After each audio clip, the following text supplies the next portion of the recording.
Hai, Arif. Iya, aku ikut kok. Aku akan membuka. Selamat pagi, Mbak. Pagi, pagi semuanya. eh kita itu kan biasanya on time ya orang Indonesia itu. Jadi kurang 1 menit. Bentar ya. Iya, iya, nggak apa-apa. Mohon maaf suaranya kalau masih agak serak karena No, no. barusan bangun. Barusan bangun loh, guys. Ini Barusan. gara-gara belain temen jadwal kalian. Kelas pagi, jadinya Mas Arif ini baru sahur ya kamu ya? Barusan selesai, iya. Baru sahur. Oke, ini saya juga kebetulan login di ini aku ngomongin teknis bentar ya, Rif. Iya, Mbak. Saya join di ini teman-teman Zoom kelas B untuk absen aja sih. Habis itu kita geser ke kelas C ya, kelas A ya. Jadi teman-teman yang masih login di kelas B segera bergabung di kelas A. Benar kan ya ini? Benar. Oke. Ketua kelas Mevi sama Anissa Wira. Wahida Hadir, Mevi, Bu. ya bisa nyalain kamera. Maaf, Bu, saya tidak bisa soalnya lagi sakit habis vaksin booster kemarin. Aduh, cariin dong booster buat aku belum booster juga nih. Um, satunya lagi siapa? Anissa Wira ya? Anissa Wira? Iya, Bu, Anissa Wira. Sudah join? Nah, Sepertinya belum, Bu. Mungkin masih ada di Zoom kelas B. iya. Jadi sabar ya Arif. Kita set tepat waktu. Jadi anak-anak itu baru joinnya ya 10.30 gitu. Nggak apa-apa, Mbak. Siap. Siap ya. Ini aku juga lagi mantauin di kelas B juga anak-anak datang dan sini berganti masuk. Ica masih masuk di sini. Siska juga.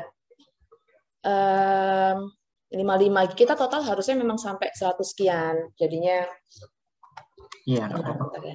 Oh iya, aku mau ngeklaim dulu. Kemudian ini benernya aku juga ngumumin kuliah tamu ini ke umum. So memang ada kemungkinan non peserta mata kuliah itu akan join, Arif. Iya. Bentar ya. Tapi kita tetap fokus ke anak-anak ini sih. Alright, harusnya kamu udah punya akses untuk share screen. Kalau kamu mau nyoba ngetes sambil nungguin anak-anak, silahkan. Ini ada sih. Sebentar, saya coba dulu ya. Kelihatan nggak, Mbak? Ya, good. Nanti kamu bakalan ada video nggak? Nggak ada. Ya, so it's all good then. Maaf ya, jadi cuman presentasi aja. Iya, nggak apa-apa. Nggak ada video. Nanti cerita ya. Ya, siap-siap. Nanti saya ceritain. Jadi sekarang ini teman-teman manggilnya Bu Dina, udah nggak Mbak Dina kayak zamanku dulu. Guys, gimana guys? Kalian mau manggil saya Bu apa Mbak, guys? Dulu kan Aduh, maaf ya. Zaman kita siapa yang dipanggil Bu, Mbak? Nggak ada kayak Bumur. Bumur. Boleh sih kamu panggil Bu. Bumur yang masa dipanggil Mbak. Sambil ngobrol ya teman-teman yang udah join biar nemu cerita Ya. nyolong denger cerita kita. Jadi Mas Arif ini kakak kelas guys, alumni 2011. Dosen walinya saya. Jadi kalau yang ini bukan dosen wali, bukan saya sih. Kakak kelasnya mereka yang dosen walinya saya. Enggak, dosen angkatan saya dosen walinya terbagi dua. Yang NIM 50 pertama itu Mbak Dina, NIM 50 kedua Mbak Sari. Sama, yang ini pun juga bagi dua sih. Kalau saya dapat yang 2019 itu berdua sama Bu Yuyun. Jadi first half-nya saya, second half-nya Bu Yuyun. Kalau Mas Arif ini kayaknya kena Mbak Sari ya, second half ya. Mbak Sari. Iya, saya kena Mbak Sari waktu itu. Saya handle-nya yang first half. Kemudian the funny thing is Arif first half itu kan ada Fahmi Ranti ya. Oh iya, Ranti, NIM pertama. Itu kan perwalian saya. 2019 ada adiknya Fahmiza. Oh, adiknya Ranti. Perwalian saya juga. Nah, teman-teman yang join ini angkatan berapa, Mbak? 2020. Oh, berarti atasnya teman-teman ini. Iya, 2020 di bawahnya si Fahmiza. Mereka semester 4. Kemudian, bentar, saya lihat dulu. Iya sih, jumlahnya berapa ya? Aku mau cek dulu. Jadi kalau emang zaman dulu ya guys, Mas Arif ini 2011. saya masih muda juga sih, dulu muda, sekarang muda sih, tapi saya lebih memberikan kesempatan sebenarnya kepada mahasiswa, terserah deh kalian mau manggil saya apa. Kebetulan angkatannya Mas Arief itu memutuskannya manggilnya Mbak, sedangkan kalian memutuskannya manggilnya Ibu. Mereka sudah notice kerutan-kerutan saya, Arief, jadi mereka nggak berani manggil Mbak gitu. Kayaknya Bu aja deh gitu. Jadi akhirnya keluarlah Bu, begitu ceritanya. Iya, pantesan tadi pas teman-teman manggil Bu Dina kayak kedengarannya, haruskah aku panggil Bu juga? Sakarep murid sama saya berlaku juga untuk Mevi sampai ketawa. Sebenarnya juga terserah kok. Mevi mau manggil Mbak, keluarnya Mbak ya nggak apa-apa gitu. Terserah. Anyway, tak ceknya peserta itu setauku berapa Mevi? 120? Enggak ya, nggak sampai ya. Sekitar itu, Bu. Kayaknya 117 totalnya kelas A dan B. Sekitar itu. Iya. Oke. Exit full screen. Ini kita udah bapak 75. Kita bisa mulai lah. Anak-anak kan memang pengen banget dengerin ceritanya Mas Arief ini karena ya semi-semi didongengin, tapi saya juga berharap selain motivasi juga teman-teman punya gambaran ya, marketing communications itu bagaimana sih aplikasinya di luar, dan ini di luar tuh bukan hanya di luar lingkungan kelas ya, tapi juga di luar Indonesia gitu. Jadi izin saya mulai. Assalamualaikum warahmatullahi wabarakatuh, teman-teman sekalian, mahasiswa yang kami cintai dan kasihi. Hari ini kita kedatangan tamu istimewa buat saya pribadi, karena memang kebetulan saya sempat mengajar Mas Arief ini, jadi saya tahu sepak terjangnya dari awal sampai akhir, dan nanti mungkin Mas Arief akan cerita ya, setelah lepas dari genggamannya Erlangga, itu dia ngapain aja, itu saya sempat mantau, dan saya harap apa yang Mas Arief lalui itu bisa memberikan inspirasi ya untuk kalian semua, tidak harus melakukan hal yang sama, tapi yang saya kagumi itu adalah persistensinya Arief sih. Persisten, bekerja keras. Itu yang saya harap semangatnya sama ya, dimiliki oleh adik-adik sekalian. Dan hari ini yang saya dapat informasi dari Mas Arief akan menyampaikan mengenai globalisasi. Mas Arief akan bercerita mengenai strategi komunikasi dari global ke local market. Ini berkaitan dengan area kerjanya Mas Arief. Nanti juga beliau akan cerita dia kerja di mana aja dan ngapain aja.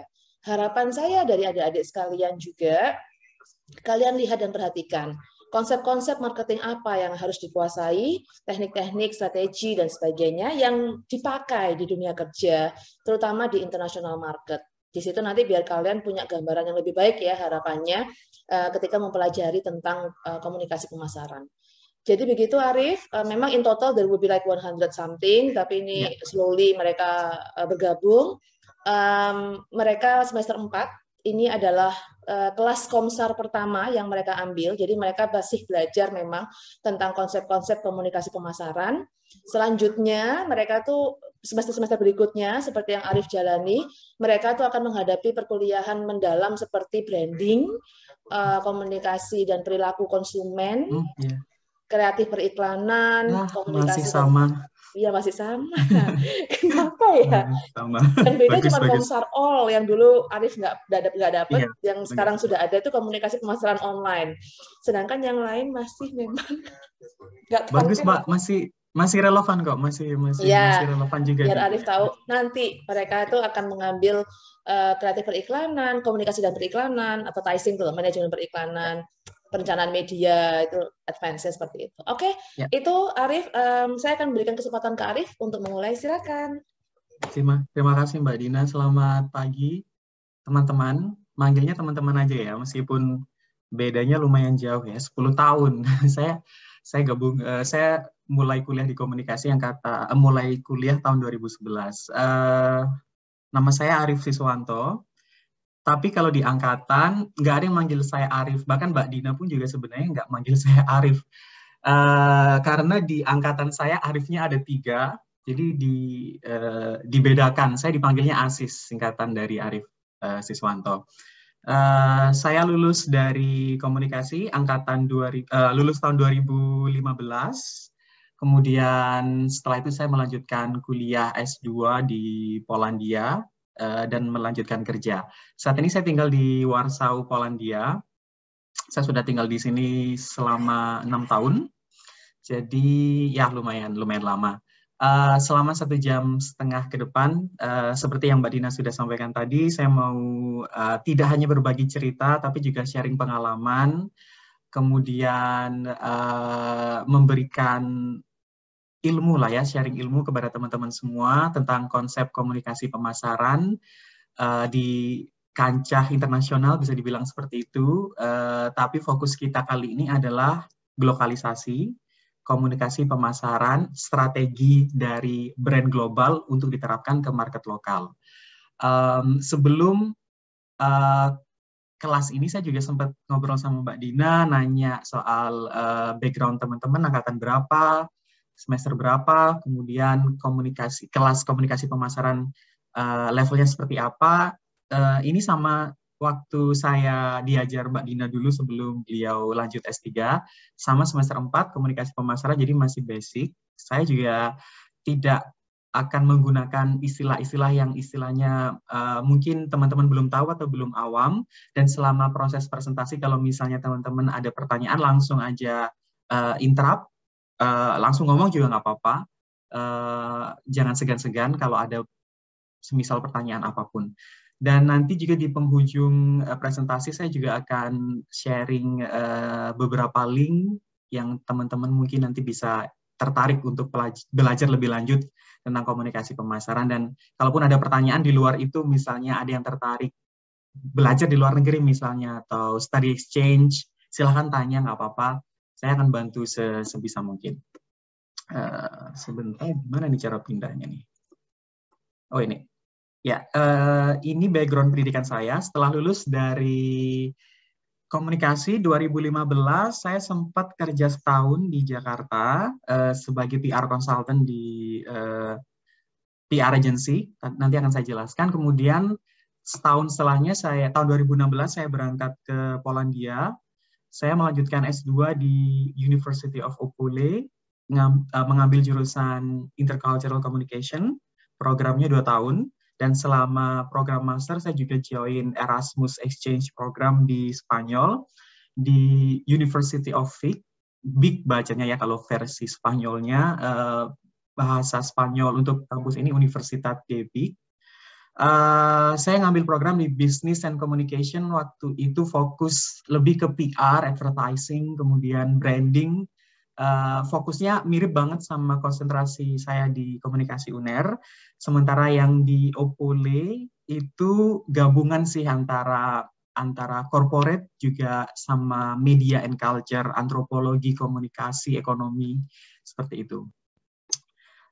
Ini pengalaman kerja saya. Seperti yang sudah saya sebutkan tadi, saya bekerja sebagai PR consultant selama setahun di Jakarta, fokus ke crisis communication, bikin press release, kemudian press conference, media gathering gitu sama teman-teman jurnalis.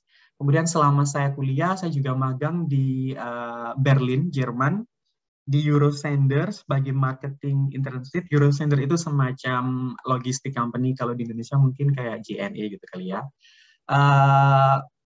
Saya bantuin tim marketing di business development juga, social media, handling klien, prospective client dan juga current client. Kemudian setelah lulus, saya kerja di Indahash. Ini platform buat influencers gitu, kayak social media platform, campaign. Saya waktu itu handling Universal Studio di Singapura, kemudian McDonald, Dove, dan beberapa brand lokal. Waktu join di Indahash, saya responsible untuk market Asia Pasifik. Jadi nggak hanya Indonesia, tapi ada Singapura, Malaysia, Australia, New Zealand, dan sebagainya. Kemudian saya pindah ke Publicis Group. Ini salah satu communication agency terbesar juga di dunia, base-nya di Paris, tapi saya waktu itu kerja untuk kantor Warsaw sebagai merchandising specialist. Sebenarnya inti kerjaannya itu digital komunikasi, digital campaign, dan digital marketing di e-commerce platform. Waktu itu saya responsible untuk market Eropa Barat dan juga Indonesia. E-commerce Indonesia waktu itu saya pegang Tokopedia, sama Shopee, kalau nggak salah. Cuman bentar, kemudian saya dioper ke market Eropa Barat. Saya pegang klien Unilever, kemudian fragrance, luxury brand seperti Calvin Klein, Hugo Boss, Gucci, dan yang lainnya. Terus saya pindah ke kantor yang sekarang sebagai regional marketing specialist untuk North Europe and Russia. Fokusnya di B2B marketing, dan sebelumnya saya fokus di B2C marketing, jadi jumping sekali dari B2C ke B2B. Dan dari segi market juga, Marel, perusahaan saya yang sekarang itu bergerak di bidang food machine processor atau food machine equipment, mesin pemotongan daging misalnya, atau kalau teman-teman beli burger atau beli nugget yang sudah setengah ready atau udah ready di supermarket, itu perusahaan kami yang jual. Jadi customer kami adalah perusahaan-perusahaan pemotongan hewan. Gitu. Kita fokus di daging, kemudian poultry atau unggas, dan juga fish, sama ready food. Salah satu customer kita adalah KFC, McDonald, gitu. Jadi mereka pakai alat kita. Responsible saya sebagai regional marketing spesialis untuk North Europe and Russia itu banyak sebenarnya, tapi di sini saya singkat di media planning, itu perencanaan media untuk online dan juga print atau tradisional, dan ini sangat membantu dulu waktu saya masih kuliah S1, saya juga pernah ambil mata kuliah ini, kemudian advertising, kreatif periklanan kalau nggak salah dulu, seingat saya nggak tahu kalau sekarang namanya berubah. Dulu ada mata kuliah itu, bikin iklan, kita bikin konsepnya, bikin videonya, nyari talent, dan sebagainya. Itu juga sangat membantu karena sekarang saya juga berkecimpung di bidang ini, gimana cara bikin iklannya, teaser, dan sebagainya, koordinasi sama orang grafik, desainer, sama strategi, itu sangat membantu. Kemudian social media campaign, nanti juga saya akan jelaskan lebih detail. Karena fokusnya di B2B, jadi perusahaan saya fokus ke LinkedIn. Saya yakin juga teman-teman pasti udah tahu LinkedIn. Kemudian kita juga ada Facebook, Instagram. Cuman kita nggak terlalu fokus karena kita nggak nyasar langsung ke customer-nya, ke personanya. Kemudian SEO, Search Engine Optimization, ada Search Engine Marketing. Nanti kita juga akan bahas lebih dalam sama PR, ya Public Relation Activity. Cuman karena saya di Departemen Marketing, saya tidak berinteraksi langsung dengan media, cuman saya lebih ngurusin ke artikel, tone of voice, kemudian isu-isu apa, topik-topik apa di artikel yang kita mau publish ke media yang berhubungan sama brand awareness atau product launch, company image, dan sebagainya. Itu kita yang decide, kita yang memutuskan, koordinasi sama orang PR yang deliver ke atau menyampaikan ke jurnalis, press conference, interview, dan sebagainya.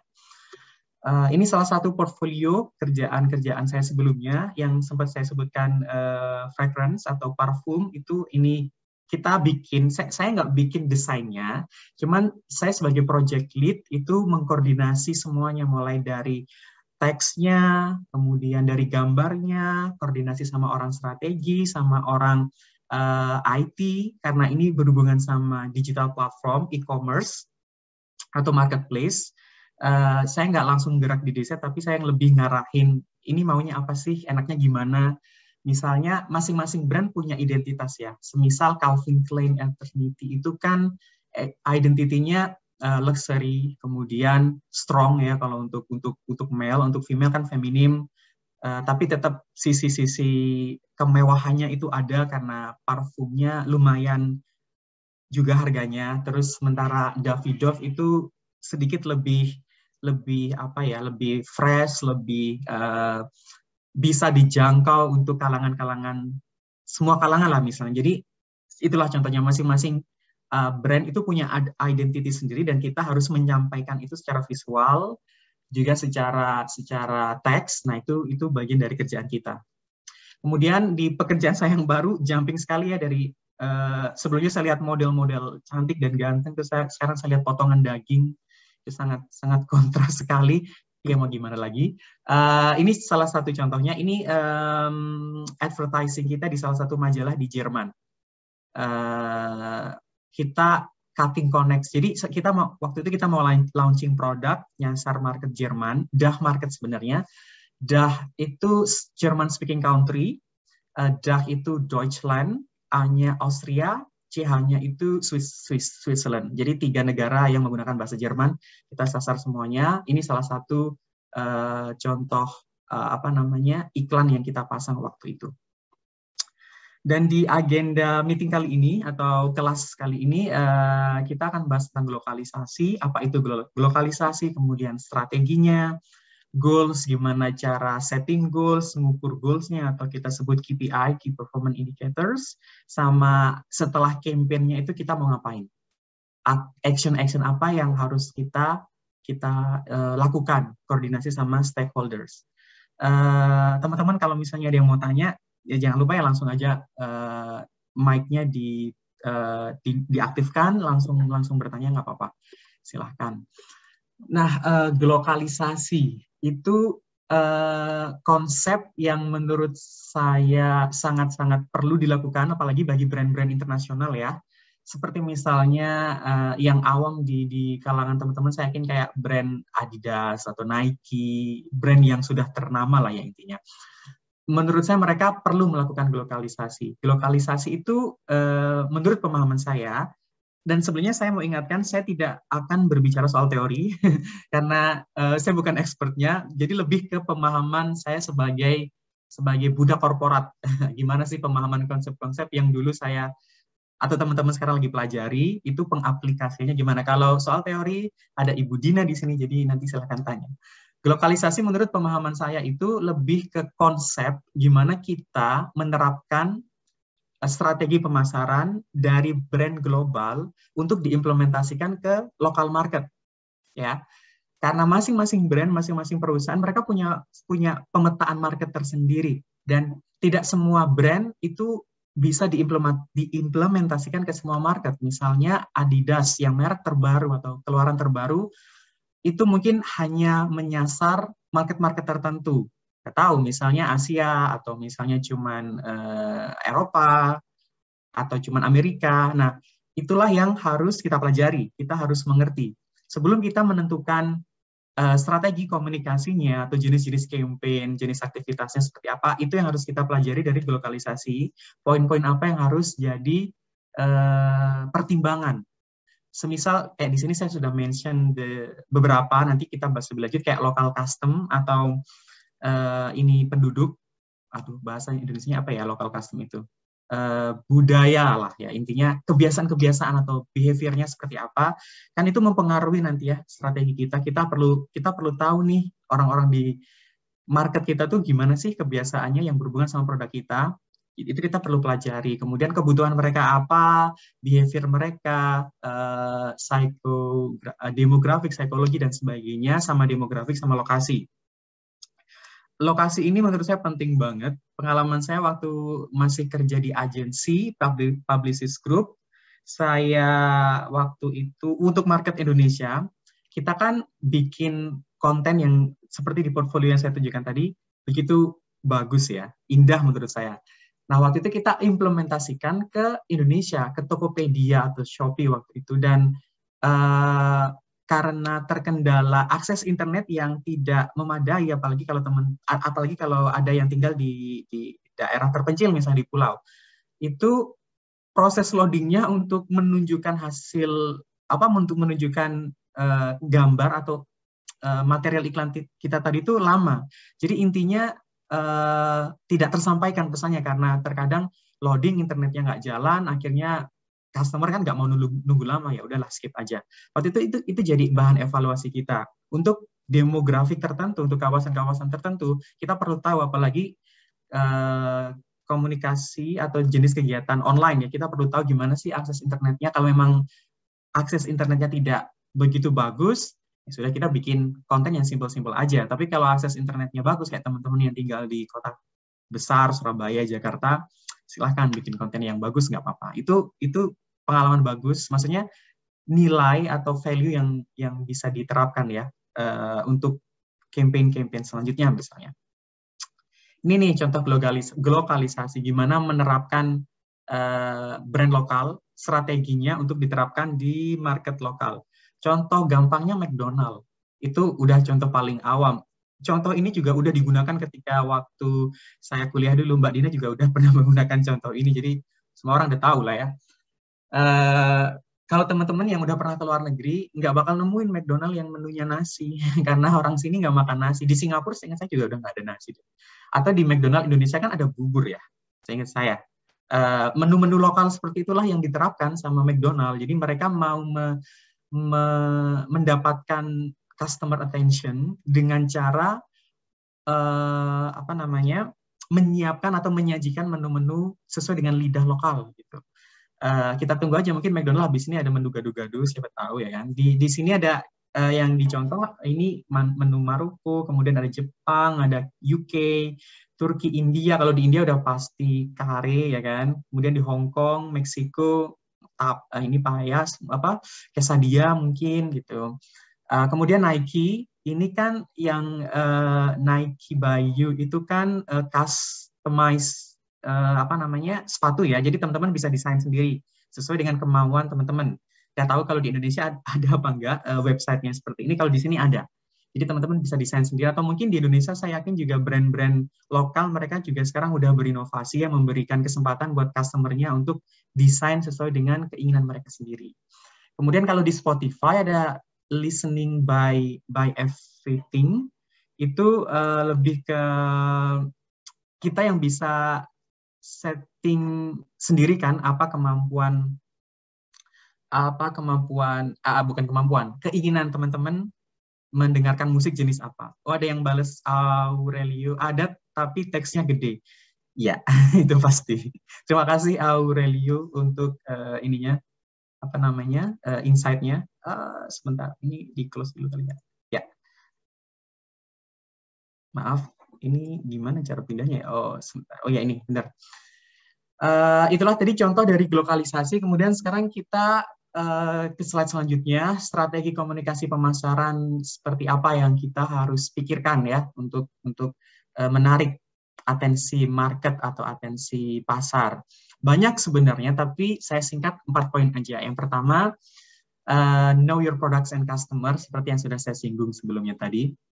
Kita harus tahu betul profil customer. Pertama, profil produk kita. Produk kita ini segmennya buat siapa? Kalau perusahaan saya kan udah pasti buat perusahaan-perusahaan pemotongan hewan. Kalau Indonesia jagal ya bahasa Indonesianya. Ya, kita penelitian kita, maksudnya market research kita ya yang berhubungan sama seperti itu. Kalau misalnya nanti teman-teman kerja di perusahaan fashion, nah produknya, fashionnya tuh buat segmentasinya siapa? Kelas menengah ke bawah kah, atau kelas menengah, atau mungkin masyarakat pada umumnya.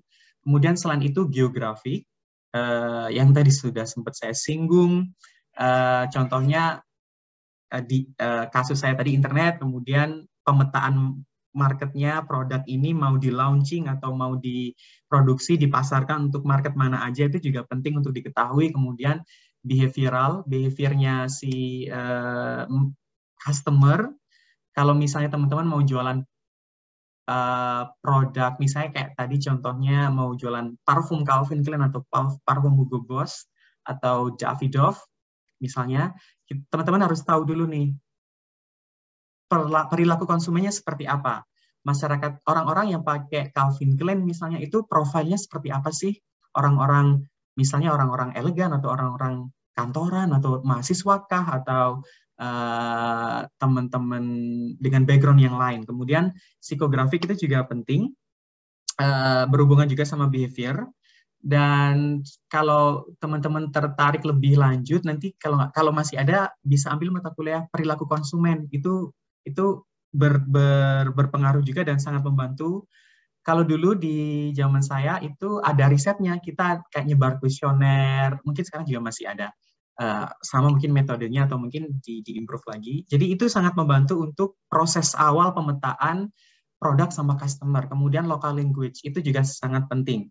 Kan nggak mungkin ya kita, ya mungkin saja sih sebenarnya kita promo produk di Indonesia pakai bahasa Inggris, mungkin saja, cuman kan nggak akan mengena banget karena nggak semua orang Indonesia ngomong bahasa Inggris. Atau mungkin kayak kalau teman-teman mahasiswa ya sudah pasti ngomong, tapi kalau bicara bahasa Inggris, tapi kalau masyarakat awam pada umumnya nggak mungkin ya, mungkin saja tidak akan semaksimum, hasilnya tidak akan maksimum ya. Kalau di pekerjaan saya kan posisinya regional marketing, jadi memang untuk region North Europe dan Russia, North Europe itu tidak hanya Skandinavia countries kayak Sweden, Norway, atau Finland, tapi sebenarnya North Europe itu saya mencakup semua keseluruhan Eropa kecuali Eropa Selatan kayak Spanyol, Italia. Dan saat ini karena konflik antara Rusia dan Ukraina, jadi semua kegiatan di Rusia di hold. Ngomongin soal local language, saya juga tiap kali bikin konten, saya selalu koordinasi sama orang-orang tim lokal yang di Jerman misalnya, atau di Belanda, atau di Norway, soal local language. Karena saya kan nggak bicara bahasa mereka ya, saya kayak misalnya bisa pun, tapi kan nggak native. Sementara copywriting, nulis teks atau naskah kan memang lebih baik dicek sama ahlinya, natif kan lebih baik. Jadi itu juga penting. Ini juga berhubungan sama psikologinya si customer. Kalau misalnya teman-teman orang Indonesia lihat iklan, bandingin iklan berbahasa Indonesia sama berbahasa Inggris, pasti maknanya atau feelingnya akan lebih ngena ke bahasa Indonesia. Kecuali kalau teman-teman tiap hari ngomong bahasa Inggris gitu ya. Kalau tiap hari mah ngomong bahasa Indonesia, bahasa Jawa, tinggal di Surabaya, Medok, Mesuh gitu, terus lihat iklan dalam bahasa Inggris atau bahasa asing kan ngapain, nggak akan tertarik gitu kan. Nah itulah contohnya, itu paling penting juga sih local language. Kemudian selanjutnya itu media atau channel. Media apa aja yang mau digunakan, nanti kita bahas lebih lanjut, jadi di sini saya cuma mention aja. Ini berdasarkan pengalaman atau kegiatan yang saat ini saya lakukan dan juga tren saat ini ya, karena digital activities. Jadi email itu pasti, sosial media, SEO, Google Ads, social selling, majalah, social selling nanti akan saya jelaskan lebih lanjut. Intinya social selling itu kita menyuruh karyawan di perusahaan kita, biasanya orang sales atau marketing, untuk ikut mempromosikan produk kita melalui akun sosial media mereka. Itu namanya social selling. Nanti saya bahas lebih lanjut. Kemudian campaign flow-nya, alurnya seperti apa nih? Alur campaign-nya. Kalau teman-teman mau menggunakan email, email pertama apa kontennya, email kedua apa, email ketiga, sosial media pun juga begitu. Semua harus berkesinambungan.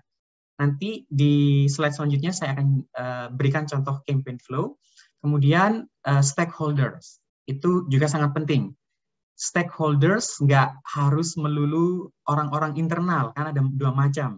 Seingat saya ya, internal sama eksternal. Stakeholders itu juga penting, karena misal nih, kalau saya kan kegiatan mempromosikan mesin-mesin pemotongan daging saya tadi bekerja samanya sama orang sales.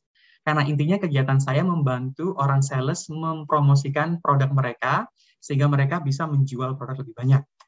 Itu contohnya sales. Kemudian di sini ada brand team. Kalau bikin desain gitu-gitu, pasti kita sama orang brand, toolkits-nya kan masing-masing brand atau masing-masing perusahaan punya guideline ya.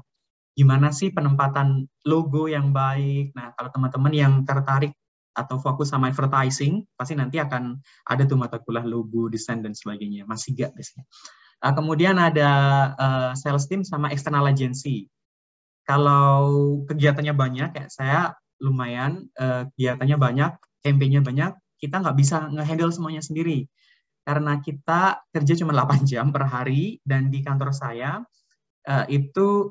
kantor saya base-nya itu, headquarters-nya itu Iceland, karena memang Icelandic company, tapi global skalanya.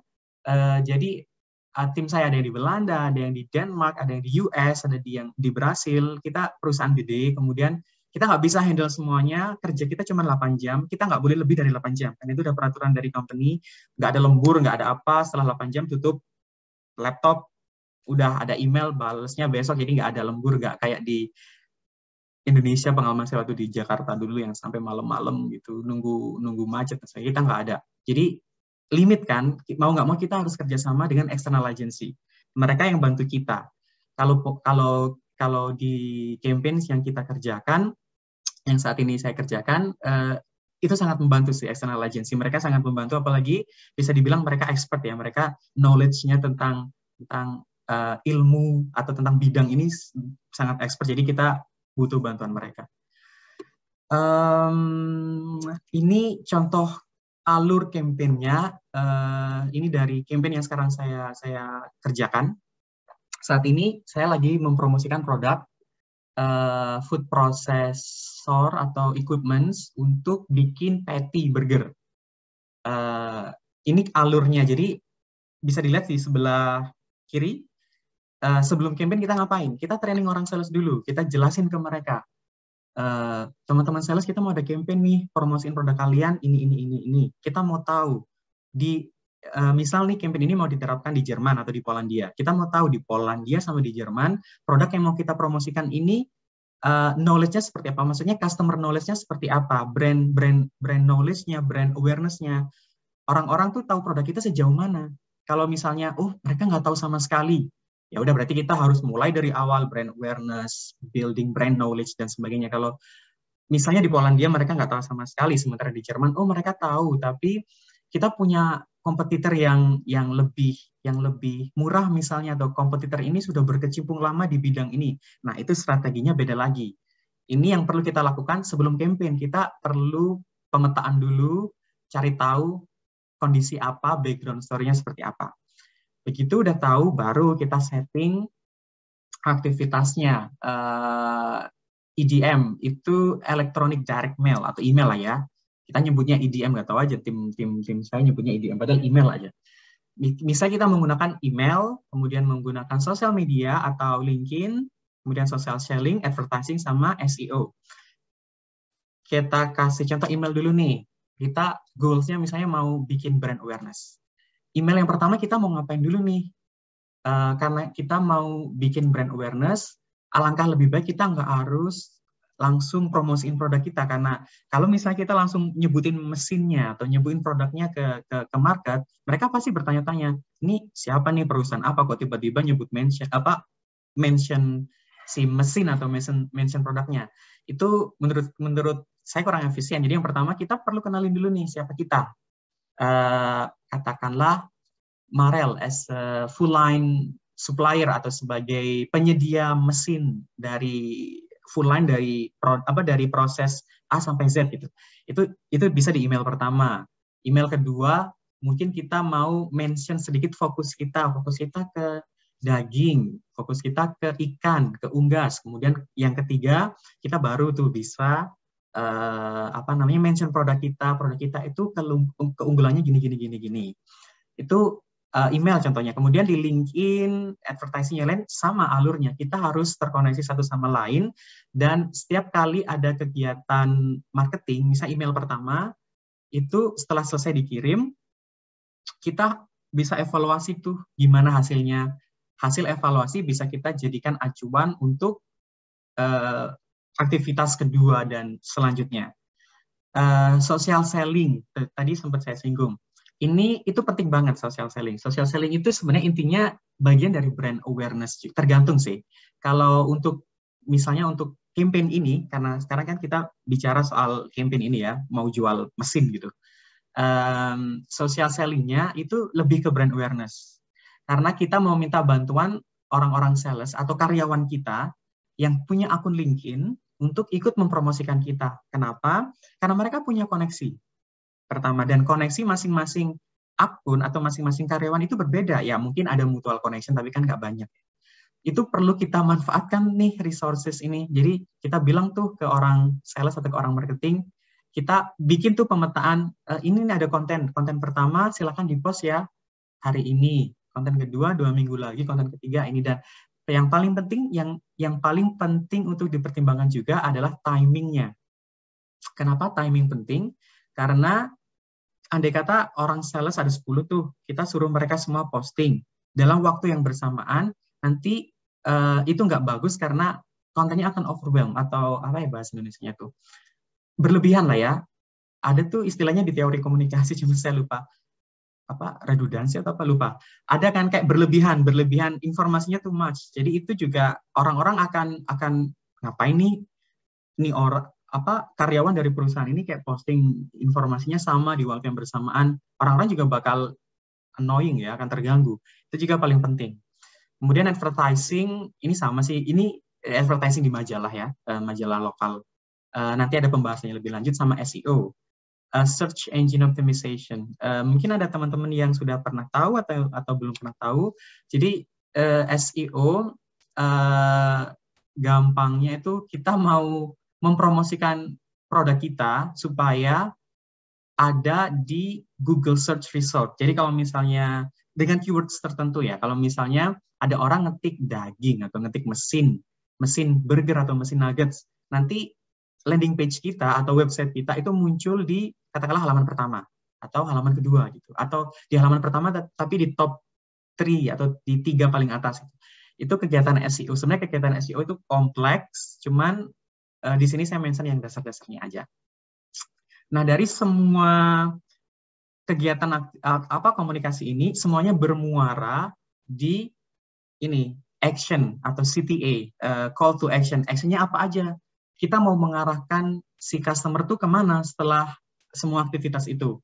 Misal kita mau mengarahkan, kalau email, nanti di email ada link ke landing page kita, ada link ke website, kita mau mengarahkan si customer untuk membuka email kita, membuka website kita misalnya.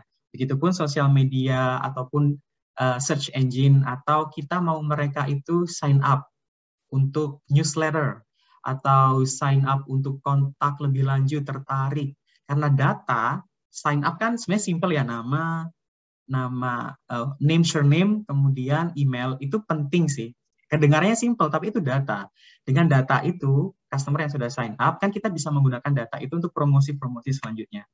Itu yang paling penting. Nah, setelah mereka sign up, setelah mereka ke website kita, dan katakanlah mereka tertarik nih, apa yang harus kita lakukan selanjutnya? Nah, action after campaigns itu yang paling penting. Tergantung campaign-nya seperti apa. Kalau di sini kan kita mau jualan ya, jadi kita kembalikan nih ke sales. Hey orang sales, kita udah ada nih list orang-orang yang tertarik, emailnya ini, mereka sign up untuk konsultasi misalnya nih, emailnya kita kasih ke orang sales, baru tuh orang sales yang kontak mereka, nawarin produk kita, akhirnya jualan, produk kita laku. Kalau di sini kan action-nya ada 2 nih, local sales team to pick up leads and contact mereka, kemudian yang kedua, test kit atau show the equipment to the customers. Jadi kita mau menunjukkan mesin kita ke customers dengan cara kita undang mereka ke demo center kita. Demo center itu kayak exhibition-nya mesin-mesin kita. Jadi misalnya ada customer yang tertarik untuk beli atau tertarik untuk lihat, kita undang mereka, kita ajak mereka ke pabrik kita, ada kayak show-nya gitu, kita ajak mereka, kita tunjukin. Itu salah satu goals kita juga. Kemudian selanjutnya gimana cara menentukan goals? Yang paling penting itu ini nih, SMART, specific, measurable, achievable, realistic, sama timely. Kita harus tahu goal-nya tuh spesifik seperti apa. Contohnya nih untuk email newsletter. Kita mau menambah penerima email sebanyak 2% di Q pertama atau kuartal pertama. Januari, Februari, Maret. Itu spesifik dan measurable. Kemudian achievable itu kita harus pikir 2% di Q1 kuartal pertama kira-kira masuk akal nggak? Dan realistis nggak? Kalau dikira nggak realistis ya kita harus ubah. Kalau misalnya menambah jumlah penerima email sebanyak 50% gitu. Wah, tidak realistis kalau menurut saya, kan itu kebanyakan. Kemudian yang terakhir timely ya. Dan itu harus diukur tuh, harus ada durasinya.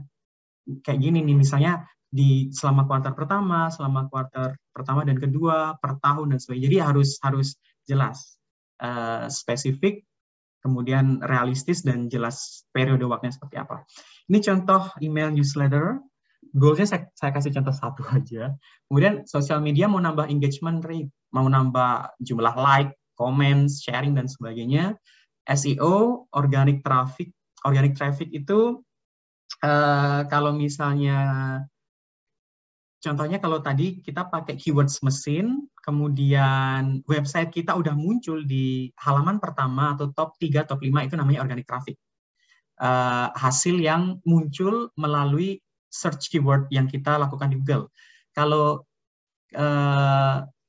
yang nggak organik itu misalnya kita promo, kita kirim email, kemudian email kita itu menyantumkan link ke website kita. Nah, itu bukan organic traffic, namanya direct traffic, karena itu datang dari email, dari sosial media, dan sebagainya. Traffic ini itu nanti bisa dianalisa di Google Analytics atau ada platform-platform lainnya. Saya tidak akan mention di sini, karena itu advance sih, jadi basic aja. Jadi website dan traffic, mungkin ada salah satu teman-teman di antara teman-teman yang udah tahu atau udah kenal, silahkan kalau mau menambahkan, mau sharing, nggak apa-apa.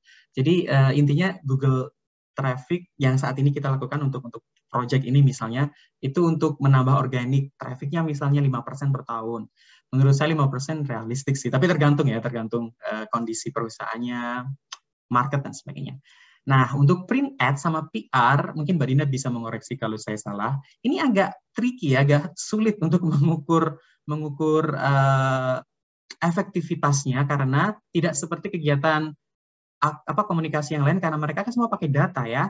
Email, sosial media, SEO itu pakai data. Sementara print sama PR itu nggak ada data. Kita advertising nih di majalah. Kita cuma tahu aja jumlah penerima majalahnya berapa. Dari si majalah nih bilang, majalah kita ini jumlah pembacanya segini, penerimanya segini. Tapi kan kita nggak tahu ya si pembaca majalah tadi itu baca artikel kita di majalah tersebut apa enggak, kan kita nggak tahu. Si orang majalah cuma bilang datanya aja, sementara di majalah itu kan banyak tuh artikel. Kalau menurut pengalaman saya, kita di tim untuk kegiatan print sama PR ini agak sulit ya mengukur mengukur goals-nya. Jadi kita cuma brand awareness sama product launch misalnya. Jadi kita cuman kasih aja tuh artikel ke majalah, kemudian majalahnya bilang, oh penerimanya sekian. Ya udah itu aja. Kadang kita malah nggak, sampai sekarang tuh tim di perusahaan saya, orang brand tuh masih belum tahu cara yang tepat gimana untuk mengukur brand awareness pakai data. Ya kalau sekedar kayak pemberitaan, misalnya kita mau increase brand awareness supaya tidak banyak berita-berita negatif di soal perusahaan kita di media. Misal bulan lalu berita negatifnya ada 5, bulan ini ada 3, udah gitu aja. Tapi kan menurut saya itu kurang spesifik sih, karena kita nggak ada data pasti. Sampai sekarang kita nggak tahu sih gimana cara mengukur keefektifan print sama PR activity. Karena nggak ada data. Kemudian ada event sama exhibition. Event sama exhibition ini di perusahaan saya salah satu marketing activity yang revenue-nya atau membawa keuntungan yang sangat gede. Karena kita kan jualan mesin ya, dan mesin kita mahal. Kemudian customer kita tuh sekali beli harganya mahal. Tapi kan sekali beli mesin nggak mungkin lagi beli mesin bulan depan atau 3 bulan ke depan, nggak mungkin kan. Jadi kita fokusnya setelah jualan mesin, kita jualan spare part sama service untuk maintain long-term relationship sama customers. Beda kan kalau kita jualan parfum atau kita jualan produk makanan, ya setelah habis kan mereka bakal beli lagi. Kalau mesin kan siapa mau habisin mesin kan. Jadi taktik kita adalah jualan spare part sama servisnya, dan kita sering ikut event sama exhibition hanya untuk mempromosikan mesin sama servis kita, spare part kita. Dan itu revenue-nya gede banget kalau di kantor saya. Mungkin di kantor yang lain kayak Nike atau perusahaan yang lain, McDonald's atau Unilever, beda lagi. Mungkin mereka nggak akan ikut event atau exhibition. Apalagi kondisi COVID seperti ini, event dilarang atau dikurangi dan sebagainya. Dan ada mata kuliah event kan, ya, perencanaan event itu juga sangat membantu. Dulu saya ambil mata kuliah itu penuh drama sih mata kuliah itu, karena bikin event kan nggak mudah ya. Jadi mulai nyari sponsornya, bikin konsep dan sebagainya, itu sangat membantu. Meskipun saya sekarang nggak di departemen event, tapi saya ikutan bantu promosiin mereka, promosiin eventnya, maksudnya media plan-nya seperti apa, itu saya ikut bantu. Ini salah satu goals-nya. Setelah goals, kita harus nentuin KPI, indikatornya. Indikator bagaimana campaign kita bisa dibilang sukses. Kalau email newsletter, itu yang kita KPI-nya adalah penerima emailnya, kemudian pembuka email. Penerima sama pembuka beda ya. Kalau teman-teman terima email kan belum tentu teman-teman buka, apalagi kayak email yang kita udah subscribe gitu kan, kayak saya sendiri sebenarnya annoying ya. Ini habis subscribe di website apa kan ini ya rutin ya dikirim email. Saya malah biasanya nggak saya baca, langsung saya hapus, pindah ke spam gitu misalnya. Itu penting buat orang marketing, itu jadi indikator ya penerimanya. Nah, si orang yang terima tadi buka nggak? Nah, kalau mereka udah buka, mereka ngeklik nggak linknya? Kalau mereka udah klik, mereka sign up nggak? Atau mereka ya subscribe nggak gitu. Kalau sosial media udah jelas ya, engagement rate, kemudian CTR, sama lead generation. Lead generation itu adalah kegiatan di mana kita mengumpulkan kontak-kontak dari customer kita yang nanti bisa kita gunakan untuk jualan, intinya gitu. Misalnya lead generation itu kita promoin produk, kemudian ada orang yang tertarik, sign up, mereka menyertakan email. Nah, list email sama nama itulah yang kita sebut dengan lead generation. Karena itu nanti berguna bagi kita untuk mempromosikan atau menjual produk kita. Kemudian SEO, contoh KPI-nya adalah keyword performance. Itu ada platformnya sendiri sih, juga ada beberapa kayak free tools di Google gitu, kalau misalnya teman-teman search, untuk melihat performance keyword-nya seperti apa. Misalnya bulan ini pakai keywords, kalau Nike misalnya, apa nih, kalau Nike misalnya kayak sepatu, kemudian Nike Air, keyword-nya misalnya ya, itu bulan ini performance-nya gimana? Berapa orang yang nyari? Kalau misalnya orang orang menggunakan Nike Air sebagai keywords di Google, jumlahnya berapa? Waktunya kapan aja misalnya, pagi, siang, itu berpengaruh untuk strategi. Kemudian search result position, website kita itu di Google ada di halaman berapa kalau misalnya orang-orang nyari pakai keyword tertentu. Ini nggak visible nggak? Kalau nggak visible berarti keywords kita nggak ini, kurang strategi, atau kita biddingnya kalah sama website yang lain. Kemudian website traffic-nya sama sign up. Website traffic itu simply jumlah pengunjung di website kita. Jumlah pengunjungnya dari mana aja, sumbernya dari mana, dari organic traffic atau direct traffic, lokasinya, gadgetnya, kemudian spesifikasi gadgetnya itu juga penting juga untuk kita perhatikan, misalnya untuk bikin konten. Kalau misalnya mereka itu nggak ada yang pakai tablet, jadi kita kalau bikin makanya smartphone sama laptop misalnya, atau sama desktop. Jadi kita kalau bikin konten ya konten kita harus adjustable sama smartphone sama desktop, jangan sama tablet, karena berdasarkan website traffic pengunjung kita nggak ada yang pakai tablet misalnya. Sign up sama kayak tadi subscribe. Kemudian print, ad sama PR, jumlah pembaca seperti yang saya sebelum tadi, agak susah ya, tricky menentukan ini. Jadi kita cuma tahu dari jumlah pembaca aja. Meskipun kita sebenarnya juga masih meragukan tuh data dari majalah, mereka bilang jumlah penerima, jumlah pembaca sekian, kita nggak tahu mereka benar-benar baca atau magazinnya atau majalahnya dibuat bungkus kerupuk, kita juga nggak tahu. Event sama exhibition itu dari jumlah pengunjung, kemudian sign up sama lead selama event, dan jumlah berita yang dimuat. Berita tentang kita di event itu. Karena sebelum event, kita pasti kirim press release ke media, kita kasih press materials, media toolkits, dan sebagainya, kita infoin ke media, kita ada event di sini nih, datang ya, liput kita. Kita bikin press conference juga biasanya. Jangan lupa liput kita, biar orang-orang tahu kalau kita ada di event itu. Brand awareness juga berpengaruh di sini. Itu contoh KPI. Kalau misalnya ada yang mau tanya, silahkan ya.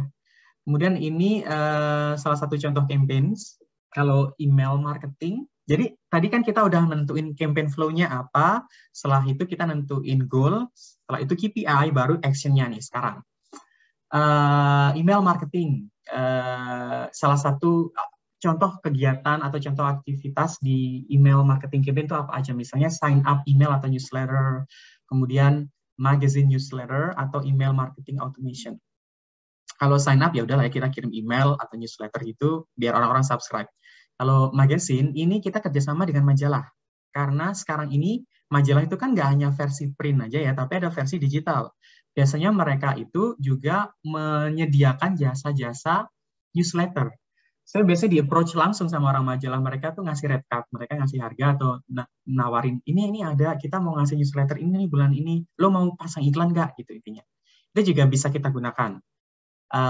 Magazine newsletter. Kemudian email marketing automation itu ini sih platform yang kita gunakan untuk kita ngirim email secara bersamaan. Ada yang namanya Salesforce, ada yang namanya Marketo. Cuman saya nggak akan bahas lebih lanjut ya, supaya nggak terlalu banyak informasinya. Jadi saya mention aja namanya. Kalau teman-teman mau tahu lebih lanjut, klik aja di Google, banyak sekali. Kemudian social media campaign, LinkedIn Campaign Manager itu platform yang digunakan LinkedIn untuk campaign ya, namanya LinkedIn Campaign Manager. Kita campaign di LinkedIn, ini platformnya. Kemudian Meta Business Suite itu untuk Facebook sama Instagram, karena mereka kan sama ya, ininya platformnya, ownernya, perusahaannya sama. Kemudian YouTube sama TikTok. YouTube agak-agak tricky ya, karena itu video. Pengalaman saya beriklan di YouTube atau mempromosiin video di YouTube itu tergantung sama ininya sih, target market kita atau pasar kita mau seperti apa, cocok nggak sama YouTube gitu. Kalau sama juga dengan TikTok. Kalau TikTok itu kan sebenarnya lebih ke apa ya, anak muda kali ya, anak-anak. Jujur saya nggak punya TikTok, saya nggak tahu apa itu istilah TikTok, FYP atau apa, saya nggak tahu karena saya nggak punya. Apa namanya? Tergantung brandnya. Kalau misalnya kayak kita kan jualan mesin ya, nggak mungkin kita promosi di TikTok gitu, ngapain? Nggak ada juga pengguna TikTok yang beli mesin gitu. Kecuali kalau teman-teman jualannya produk kecantikan, pemutih atau skincare gitu, yang biasanya anak-anak muda sekarang yang pakai TikTok kan pada glowing, nah, baru tuh cocok tuh pakai TikTok. Menurut pengalaman saya, kalau B2B, business to business, kayak contoh perusahaan saya, itu sosial media atau platform yang lebih cocok adalah LinkedIn. Karena LinkedIn itu profesional ya. Biasanya orang-orang kerjaan atau budak-budak korporat tuh pakai LinkedIn untuk promosikan produk mereka. Kalau B2C, kayak kita jualan langsung ke customer, kayak jualan produk makanan, produk skincare, nah itu lebih cocoknya ke Facebook sama Instagram. Nggak menutup kemungkinan juga pakai LinkedIn, cuman kalau nyasar langsung ke pengguna, ke customers, kayak jualan skincare beauty, itu Facebook, Instagram, TikTok sih biasanya lebih efisien ya, lebih bagus medianya untuk digunakan. SEO sama Google Ads, ini contoh aktivitasnya kayak Google Keywords, technical SEO, sama ngecek header dan juga meta description. Header itu ya header ya, ini apa bahasa Indonesia header ya, ini judul landing page kita sama sub landing page kita. Judul itu berpengaruh di SEO. Judulnya harus visible, ada maksimal karakter ininya, jumlah karakternya 150 karakter seingat saya. Itu harus visible, harus jelas, dan harus memuat keywords. Kemudian ada meta description. Meta description itu adalah teks atau deskripsi yang muncul di search result. Kalau misalnya teman-teman ngeklik pakai keywords A di Google, kemudian yang muncul websitenya di bawah header websitenya, di bawah titelnya, itu kan ada kayak paragraf, itu meta description. Itu penting sekali, dan itu harus dicek ke efektivitasannya. Ya, benar kan? Ya, pokoknya harus dicek lah ininya, bagus nggaknya, kemudian performance-nya gimana, dan itu perlu kita ubah secara berkala kalau memang butuh. Itu salah satu contoh kegiatan atau campaign SEO. Kemudian print ads sama PR ya, media plan gitu. Kayak yang saya lakukan, saya udah punya media plan selama setahun, bulan ini mau iklan apa aja, artikel apa aja di majalah, di negara ini, negara itu udah harus kita planning dari awal, red card-nya, dealing sama orang-orang majalahnya, negosiasi, kemudian diskusi kontennya sama orang majalah. Kita juga, salah satu kerjaan saya juga ini, bikin kontak list, jadi bikin building long-term relationship ya sama majalah. Karena ya kita butuh mereka untuk mempromosikan siapa kita gitu ya. Kemudian ada press release. Kalau press release saya nggak bikin press release langsung, ada timnya sendiri. Cuman saya biasanya ngasih input, ngasih masukan. Oh, dari marketing lebih baik ini nih, karena kita mau beriklan di majalah A yang karakteristiknya ini. Dan saya ingatkan lagi, di masing-masing majalah mereka punya karakteristik masing-masing. Tone of voice-nya seperti apa, kemudian branding majalah tersebut seperti apa, dan kita harus beriklan di majalah yang sesuai.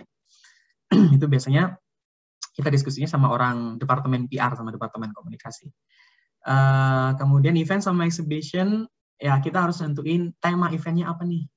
Kalau kita misalnya soal pemilu, Ya, mau ngomongin apa nih? Tema apa? Soal pemilu atau soal global warming?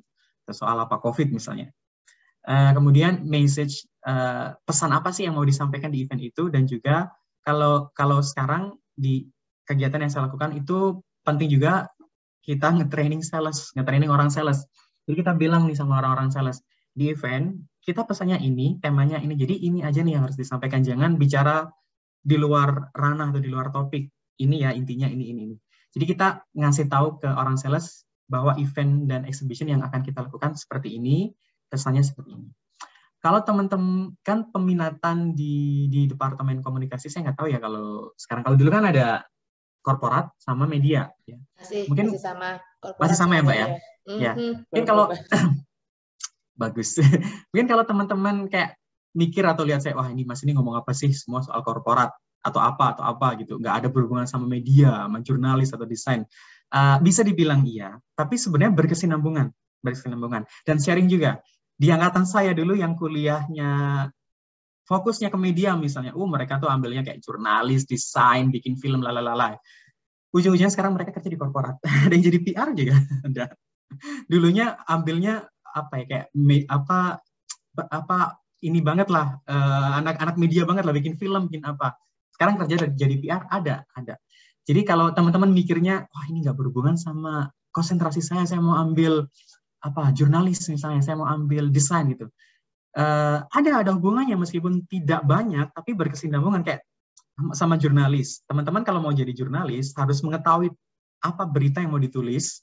Kalau mau menulis berita soal perusahaan misalnya, kan teman-teman juga harus tahu profil perusahaan itu seperti apa.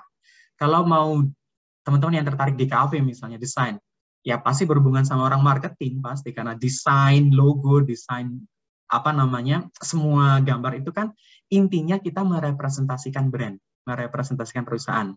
Pasti berhubungan juga sama korporat, sama pemasaran, sama PR dan komunikasinya.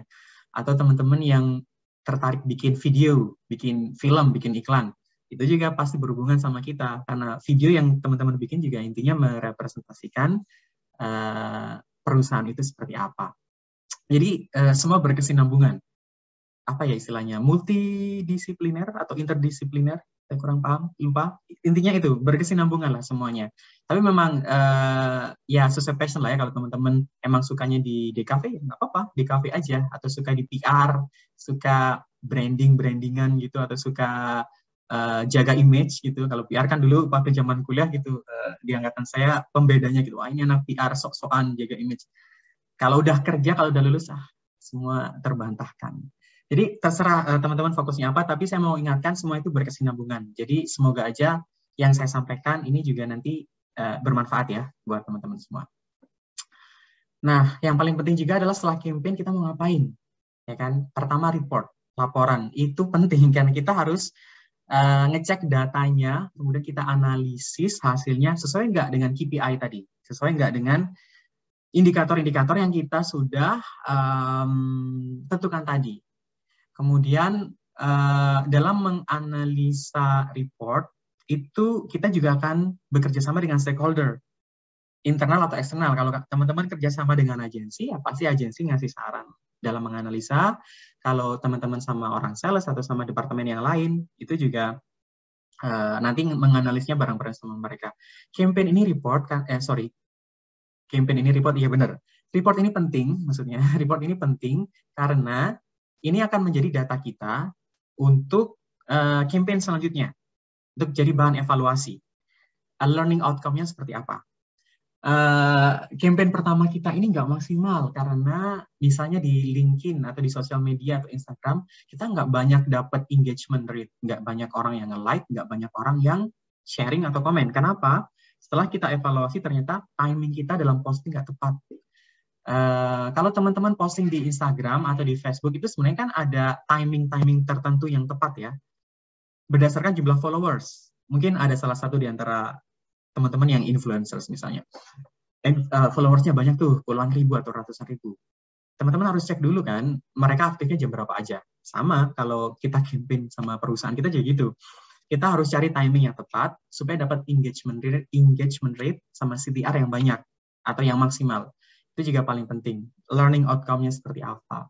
Kemudian misalnya contoh lainnya, campaign-nya berjalan sukses, tapi revenue-nya atau nggak balik modal intinya. Kenapa? Ternyata orang-orangnya cuman sebatas nge-like atau sebatas nge-share, tapi mereka nggak subscribe atau mereka nggak kontak kita, nggak tertarik sama produk kita. Jadi mereka kan nggak beli. Kita udah habisin campaign banyak nih budgetnya, ternyata revenue-nya nggak balik. Itu juga perlu dianalisis. Kenapa? Misalnya kalau di kasus saya itu biasanya ini target marketnya nggak tepat. Kita nggak menyasar orang yang tepat. Itu kita pernah bikin campaign yang ya bisa dibilang targetnya salah. Jadi kita udah ngabisin duit banyak, engagement rate-nya sih lumayan, cuman nge-like, nge-share. Tapi kan orang nge-like dan nge-share belum tentu mereka tertarik, ya kan? Belum tentu mereka tertarik mau beli produk kita. Jadi jangan bangga dulu kalau engagement rate-nya tinggi. Kalau memang campaign kita hanya untuk brand awareness, oke, jadi hanya untuk istilahnya untuk menyampaikan ke khalayak ramai kan tentang siapa kita. Jadi kita cuma butuh like sama komen kan. Intinya kan yang penting mereka tahu siapa kita. Tapi kalau goals-nya kita itu revenue, untuk meningkatkan revenue, untuk balik modal, sementara kita cuma sejauh dapat like sama komen, nah itu berarti campaign kita gagal. Ya udah siap-siap aja dimarahin ya. Itu salah satu evaluasi. Kemudian yang terakhir adalah sales action.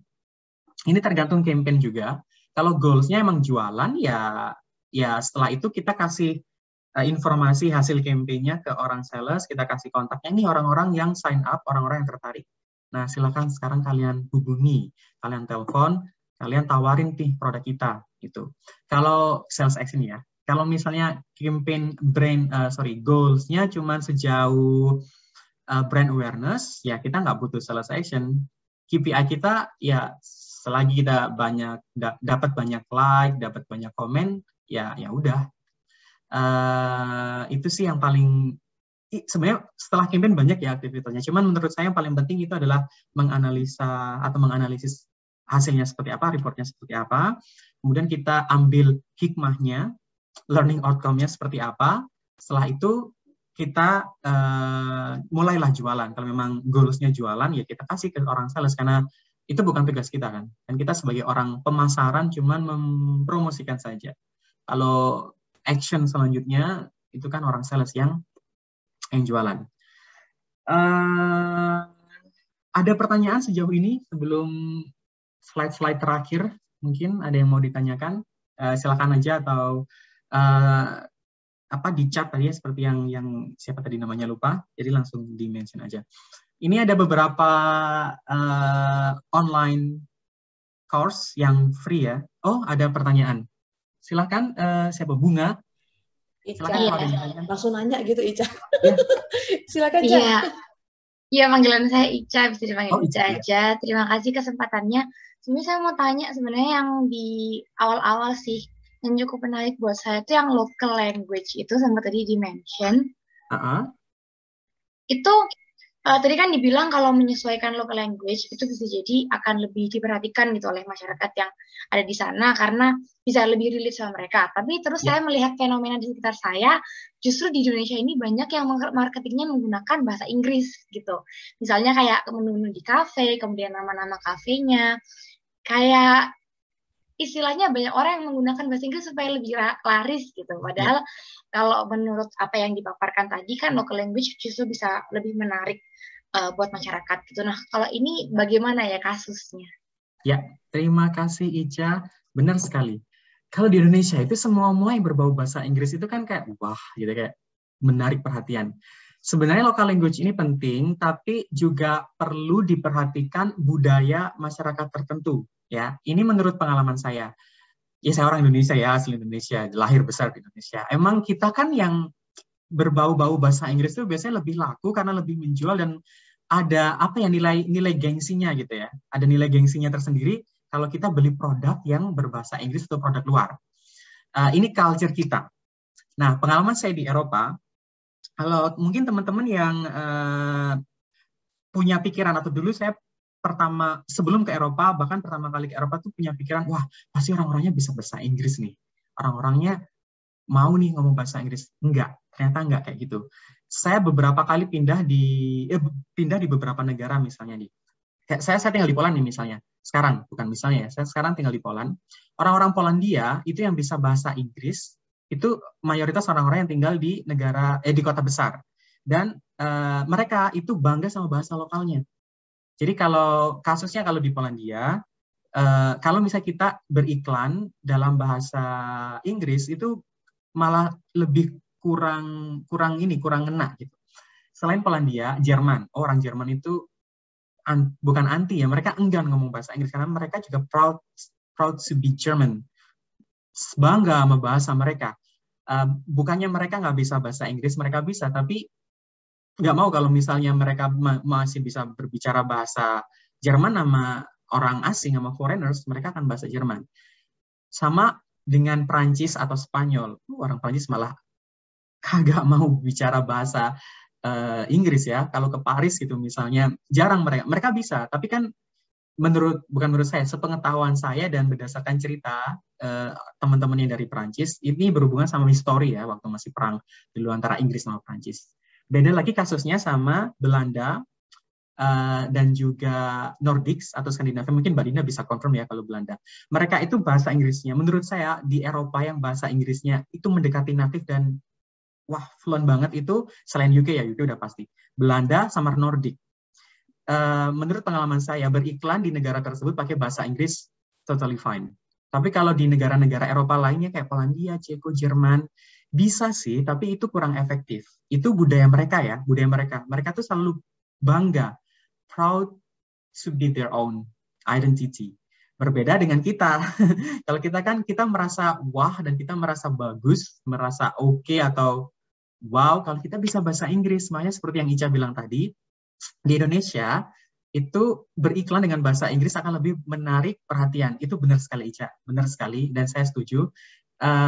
Tapi ini kondisional ya, nggak akan bisa diimplementasikan ke semua brand.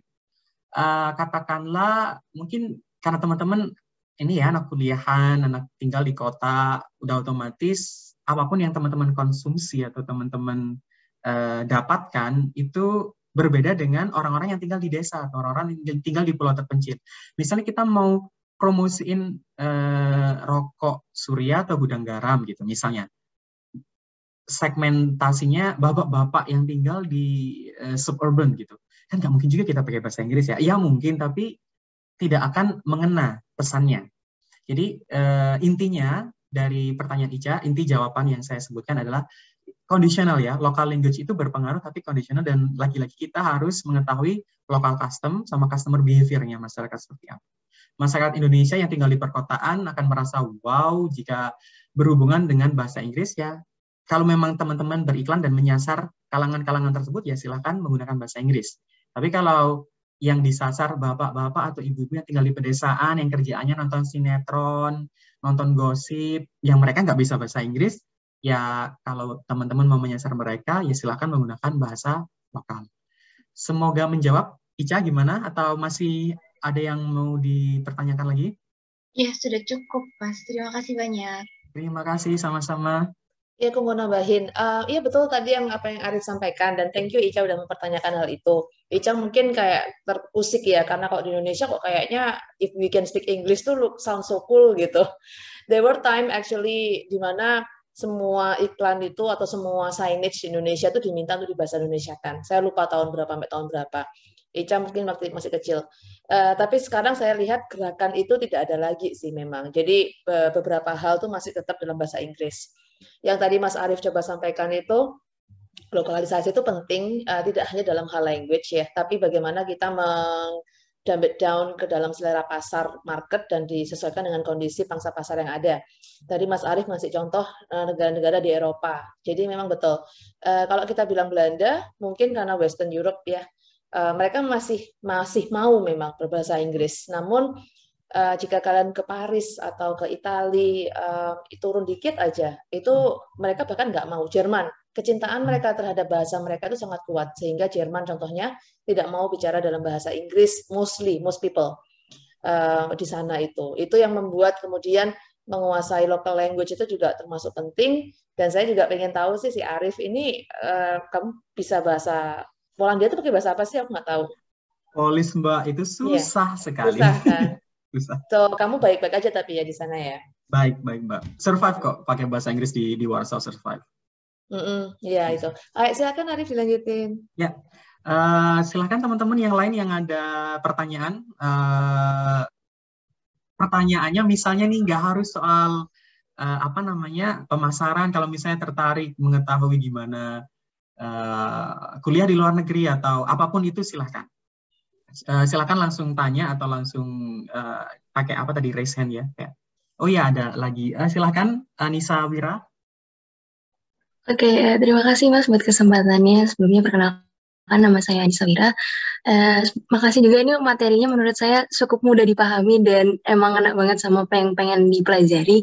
Sebenarnya saya ada pertanyaan tentang, nah ini udah kebetulan dibuka di slide-nya, tentang campaign flow, yang mana tadi sempat juga Mas singgung tentang kalau untuk postingan semua di waktu yang bersamaan atau kayak secara serentak itu kurang relevan untuk diterapkan dalam beberapa situasi. Nah, sedangkan kalau di Indonesia, kalau untuk di beberapa organisasi yang saya ikut ini kan justru malah untuk campaign secara serentak itu dilakukan dengan asumsi kalau misalkan dilakukan secara serentak itu malah justru attract audience itu kan. Nah, terus kalau misalkan untuk postingan secara serentak ini kurang relevan karena dianggap dapat bikin annoy dalam tanda kutip untuk publik, cara yang lebih relevan itu bagaimana kira-kira Mas? Apakah secara berkala? Jika iya, berkala yang seperti apa yang idealnya? Terima kasih. Sama-sama, terima kasih Anissa. Menurut saya relevannya itu lagi-lagi kita harus memahami market ya. Mungkin kalau di Indonesia secara serentak itu baik, mendapatkan atensi yang tinggi ya silahkan. Tapi tadi saya memberi contoh itu berdasarkan pengalaman di market saya ya, di Eropa. Yang paling relevan itu adalah kita ngecek timing yang tepat. Di LinkedIn Campaign Manager, itu platform yang digunakan untuk LinkedIn, atau di Facebook Business Suite untuk Facebook dan Instagram, itu tiap kali kita mau posting, itu platform itu memberi saran waktu-waktu yang tepat seperti apa. Nah, itu kita harus bikin riset sendiri tuh. Kita harus ngecek di followers kita di LinkedIn, followers kita di Instagram sama Facebook, mereka aktifnya kapan aja. Jadi, di waktu tersebutlah waktu yang tepat buat kita untuk posting, karena mereka pasti ngecek Facebook, ngecek platform mereka, dan mereka akan tahu postingan kita, sehingga kita bakal dapat engagement yang tinggi. Betul seperti yang Anissa katakan tadi, kalau berkala itu adalah salah satu cara yang tepat. Itu benar. Jadi berkala, waktunya itu berkala dan harus dicek waktu-waktu tertentu kapan aja followers kita atau pengikut kita di sosial media itu aktifnya jam berapa. Jadi inti jawabannya adalah berkala dan juga harus dicek di waktu-waktu tertentu. Tapi kembali lagi, kita harus rely on the customer's behavior. Kalau memang mereka berdasarkan campaign sebelumnya, kalau memang di waktu yang bersamaan serentak itu hasilnya lebih bagus, ya silahkan. Tapi kalau hasilnya tidak efisien atau kurang maksimal, berarti kita harus evaluasi timingnya yang tepat kapan, kemudian harus di planning misalnya berapa kalikah dalam seminggu atau berapa kalikah dalam sebulan, karena itu juga mempengaruhi nanti interaksi kita atau interaksi si followers atau pengikut kita di sosial media terhadap apa yang kita posting atau apa yang kita sampaikan. Berkala dan dicek waktu yang tepat. Apakah sudah menjawab, Anissa, atau ada yang masih ditanyakan lagi? Sudah sangat menjawab, Mas. Terima kasih. Sama-sama. Teman-teman yang lain silahkan yang masih ada pertanyaan, silahkan. Wahidah. Halo, selamat siang. Mas Arif di sana pagi ya? Halo Mas Arif. Sebelumnya perkenalkan saya Wahidah Mevi. Jadi saya mau tanya Mas, kan untuk Marel ini yang dijual mesin, terus pasarnya kan perusahaan-perusahaan, jadi pakainya B2B marketing. Nah sementara kalau saya pribadi merasanya selama ini B2C marketing itu lebih familiar sih di telinga saya gitu. Nah jadi saya kepo sih Mas, sejauh ini kendala terbesar yang dialami Mas Arif dan tim dalam melakukan B2B marketing, khususnya di Marel ini gimana sih Mas? Karena kan pasarnya aja udah beda kan. Yang satu kalau B2C marketing itu masyarakat, kalau B2B marketing itu perusahaan. Jadi pasti karakteristiknya, behaviornya dan sebagainya juga berbeda kan. Nah gitu. Jadi saya mau menanyakan itu sih Mas, kendala terbesar yang dialami. Makasih Mas. Sama-sama Wahidah. Beda sekali ya antara B2C sama B2B, dan saya juga jumping kan dulu sebelum di Marel saya B2C. Perbedaan yang terbesar itu ada di decision maker. Kalau B2C kan kita nyasar langsung ya ke persona. Teman-teman jualan skincare, teman-teman jualan produk makanan kan langsung nyasar tuh ke pengguna, ke teman-teman yang mengkonsumsi langsung ya. Sementara B2B kita menyasar perusahaan, kita menyasar organisasi, badan, institusi dan apalah istilahnya. Sementara di balik organisasi tersebut mereka punya kepala tuh, punya banyak decision maker. Jadi bukan kesulitan ya, challenge sih sebenarnya. Challenge kita adalah gimana cara mempengaruhi kumpulan kepala di balik institusi tersebut yang kita sebut decision maker untuk tertarik sama kita. Kan itu nggak mudah ya, kita kan nggak tahu siapa decision maker-nya. Kalau B2C kita mau jualan skincare, pemutih, ya pasti targetnya cewek-cewek, umur sekian-sekian, lokasinya di ini. Di kota ini, perilakunya seperti ini gitu kan. Kita tahu, sementara kalau B2B, kita tuh nyari background perusahaannya, karakteristiknya seperti apa. Itu doang yang kita bisa cari. Kalau kita mau nyari background si decision maker di perusahaan tersebut, kita nggak tahu ya decision maker-nya siapa. Ataupun kalaupun kita tahu, kita juga nggak tahu behavior-nya seperti apa. Paling cuman sekedar tahu nama atau tahu profilnya di LinkedIn gitu doang. Kan kita nggak tahu behavior mereka seperti apa. Apakah mereka pengguna produk tertentu, kita nggak tahu. Jadi itu sih kendala atau challenge-nya. Kemudian dari segi platform yang dipilih dan sebagainya, seperti yang saya jelaskan tadi, lebih gampang atau lebih mudah diidentifikasi itu B2C ya. Langsung ke customer. Pakai aja TikTok, Facebook atau Instagram. Misal mau jualan produk kecantikan, ya udah di platform itu banyak banget kan influencers, beauty vlogger atau beauty apa istilahnya, itu kan banyak banget. Sementara B2C kita mau jualan ke perusahaan nih, nggak hanya mesin ya, misalnya produk B2C lain apa ya? Selain mesin, kita mau jualan software misalnya, software untuk desain atau untuk apa yang digunakan untuk perusahaan misalnya. Kan kita harus mikir-mikir dulu nih, platform apa yang harus digunakan. LinkedIn sih memang paling tepat. Kalau contoh kasarannya, kalau kita jualan mesin gitu, kan kita nggak mungkin ya pakai Facebook atau pakai TikTok. Nggak ada pembeli mesin atau saya yakin decision maker atau para leader di perusahaan-perusahaan yang mau membeli mesin di kantor saya, mereka nggak punya TikTok, mereka nggak punya Instagram, mereka udah tua-tua, nggak mungkin juga, nggak efisien juga. Jadi itu sih jawabannya. Semoga membantu dan menambah ilmu bagi Wahidah, atau ya kalau ada yang masih kurang jelas silakan ditanyakan Wahidah. Insya Allah sejauh ini udah sangat jelas sih Mas. Makasih banyak Mas. Semangat. Sama-sama, terima kasih. Yang lain, silakan kalau ada yang mau bertanya. Saya ingatkan lagi, apapun ya, nggak harus ini. Kalau mau nanya situasi Ukraina, Rusia gitu, nggak, bercanda, saya juga nggak tahu. Silakan mau nanya apapun. Ini tadi saya sempat singgung ya soal free online course. Kalau teman-teman tertarik belajar lebih lanjut soal komunikasi pemasaran, nggak hanya komunikasi pemasaran, 3 platform ini punya banyak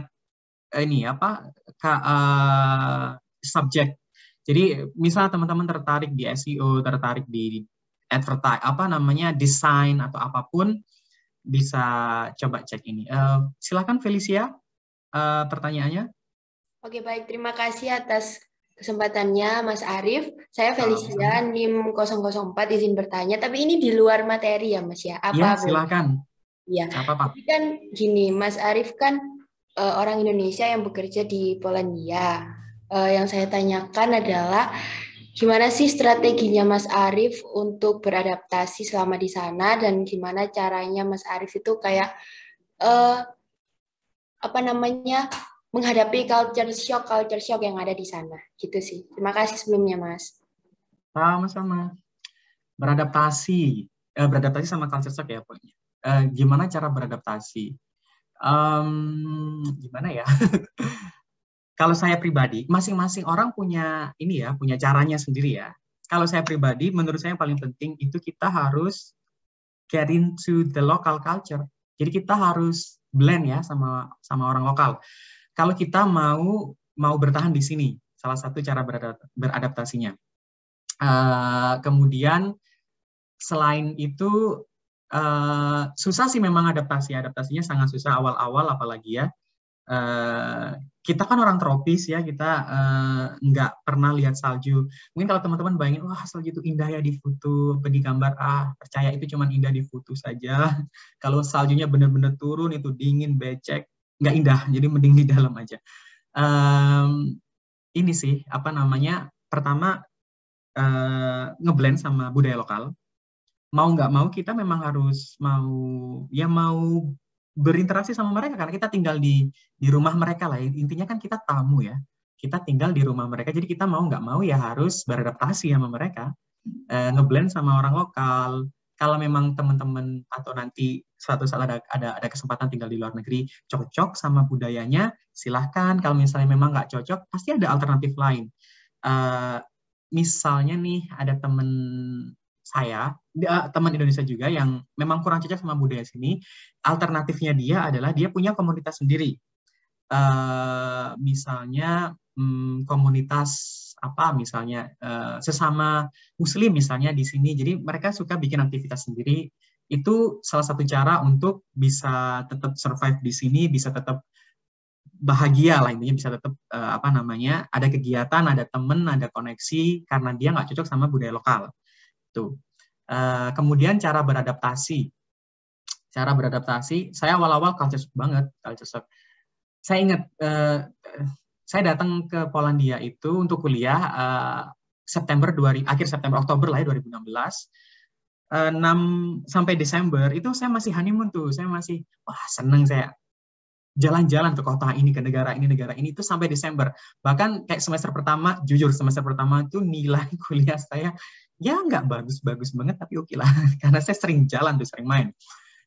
Puncaknya itu pas winter, Januari 2017, itu winter pertama kan, itu -15. Itu pertama kali saya ngalamin culture shock yang sampai homesick, sampai saya nangis. Saya telepon orang rumah, saya telepon bapak sama ibu, saya nangis sama bapak saya bilang mau pulang. Karena wah dingin nih, nggak enak nih gitu. So, bapak saya cuma bilang, keputusan kuliah ke luar negeri itu keputusan saya, nggak ada yang nyuruh, nggak ada yang maksa, ini keputusan kamu yang ngambil keputusan, ya kamu yang jalan nih, jangan ngeluh, jangan setengah-setengah. Maksudnya nggak ada yang nyuruh, bapak nggak minta, bapak nggak maksa, kamu yang mau, kamu yang maksa, ya udah kamu yang jalanin. Nah itu titik baliknya. Setelah itu saya nggak pernah ngeluh ke orang tua saya, ya paling sekedar ngeluh yang biasa, ya nggak sampai kayak nangis atau cerita saya pengen pulang gitu. Pernah jujur saya waktu itu culture shock banget. Makanan apalagi, kita lidah mecin ya, kita punya banyak bumbu rempah. Makanan Eropa nggak ada rasanya gitu, kecuali Italia atau Eropa Selatan. Itu juga culture shock ya. Adaptasinya ya sering masak masakan Indonesia, kemudian kan ada tuh bumbu-bumbu yang sudah jadi gitu, atau kalau pulang bawa, atau ada teman pulang dari Indonesia datang ke Eropa nitip gitu. Yang paling, kalau yang sampai saat ini saya masih alamin itu bahasa. Saya masih struggle sama bahasa, bukan bahasa Inggris ya, tapi bahasa lokal. Saya masih struggle. Bagaimanapun kita butuh bicara pakai bahasa lokal, jadi ya mau nggak mau. Saya udah nggak belajar bahasa Polis lagi sih, cuman dulu awal-awal saya struggle sekali, tapi sekarang sudah nyerah. Dah bahasa Inggris aja cukup, jadi ya begitu jawabannya. Semoga terjawab pertanyaannya Felicia tadi, atau mungkin masih ada yang ditanyakan? Baik Mas, menjawab sekali, terima kasih. Sama-sama. 2 menit Mbak, waktu yang tersisa. Haruskah diakhiri? Sepertinya iya, karena sudah tidak ada pertanyaan lagi. Oke, ini sudah slide terakhir, Tah? Iya, ini free online course. Oh ya, ini kontak. Jadi kalau teman-teman, ini nomor telepon saya sama nomor email. Silahkan mau tanya apapun, reach out ke sini ya. WhatsApp, saya punya WhatsApp juga, email, nanya apapun. Tentang, misalnya tertarik mau datang ke sini, mau study exchange, karena kan banyak banget tuh programnya. Atau mau tanya apapun lah, tentang materi, tentang komunikasi pemasaran, asal jangan tanya teori aja, saya nggak tahu. Jadi silahkan reach out ke saya, jadi saya akan bantu sebisanya. Ini email sama nomor telepon saya.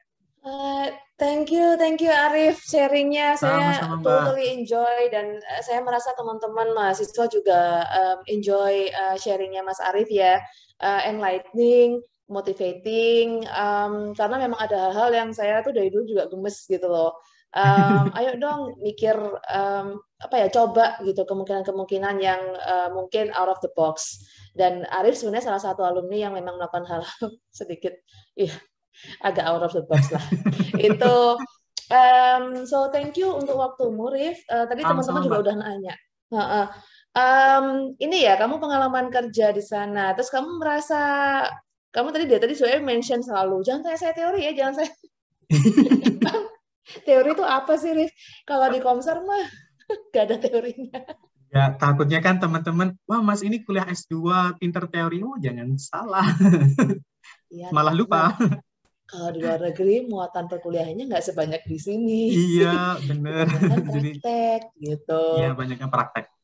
Ya, jadi itu juga yang mau saya share ke teman-teman sih. Saya juga background keilmuannya, saya banyak prakteknya. Saya S1, S2 kan di Belanda. Itu kita selalu belajar pakai case study. Nah, teman-teman di sini memang sebenarnya juga, Arif waktu itu pasti juga ya punya klien kan di komunikasi periklanan dan sebagainya. Jadi, tapi memang karena kita muatan di Indonesia, kurikulum tuh muatan akademisnya lebih gede dan berat, jadi emang terasa kita tuh makan banyak teori banget gitu. Iya. Thank you again untuk Arif. Aku sih udah merasa cukup ya apa yang di-sharing oleh Arif hari ini.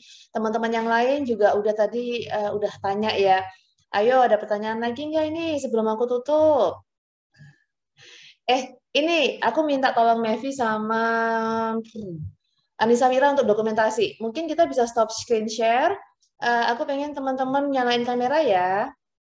Kita ambil foto bareng, Rif. Kamu dan adik-adikmu. Adikmu. 10 tahun ya jaraknya ya. 10 iya, tahun makanya loh. Mbak, pas saya kan cerita ya ke teman angkatan gitu ya. Saya bilang, ini di kontak Mbak Dina. Angkatan berapa?